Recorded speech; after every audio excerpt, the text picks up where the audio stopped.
Eto, nagsalita na nga si Marcos Jr. kung ano di umano ang katotohanan kung bakit dinala siya sa St. Luke's Medical Center.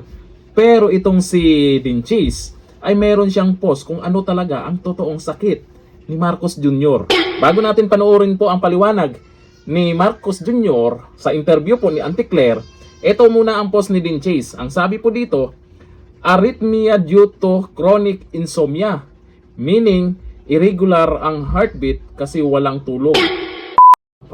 Ayun po yan sa post po niya. Kaya ang dami pong nag-share niya, nag-viral po ang post ni Dean Chase kasi itong si Dean Chase ay maraming alam to. Kaya siguro palipat-lipat din daw siya ng tirahan dahil ay mayroon daw mga nag-aaligid-aligid sa kanila. Iwan lang natin kung totoo. Ito din yung nagbulgar doon sa kay Mr. T. Yung Mr. Tubig ba? Too big. Oh, malaki daw kaya too big. Ito ngayon, arrhythmia. Oh, yun daw yun. Panoorin po natin kung sino pa talaga ang nagsasabi ng totoo. Ito naman ang paliwanag ni Marcos Jr. sa nangyari. Kung ano talaga. Sa interview po ni Auntie Claire yan ha. Parang may mas alam si Auntie Claire dito tungkol sa sinasabi ng doktor. Pansinin nyo. Oh, ito ang video.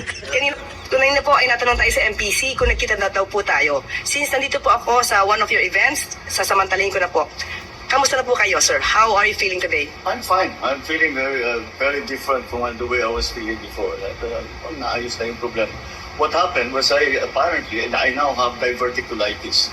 It's a common complaint amongst apparently people who are heavily stressed and people who are, I have to admit, growing old.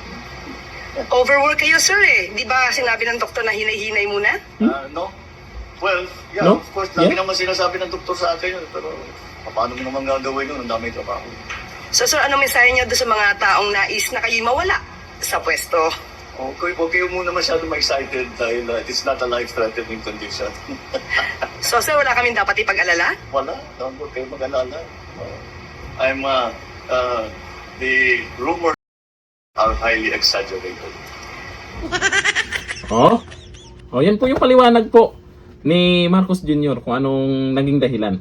Pero dito sa post ni Dean Chase, mas maraming nag-comment. Naniwala sila na eto nga ang totoong sakit ni Marcos Jr.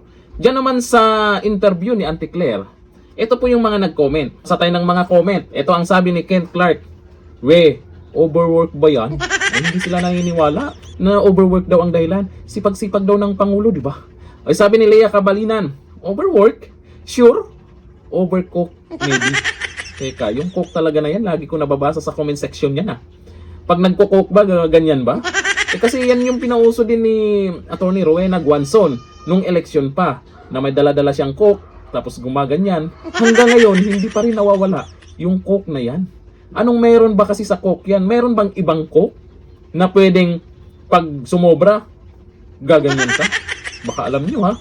Sabi ni Brian Hipolito, pahinga po muna. O, concern po. Pahinga daw muna. Sabi ni Nagin Kent, sayang. Kanina po lumabas po ang balita na yan.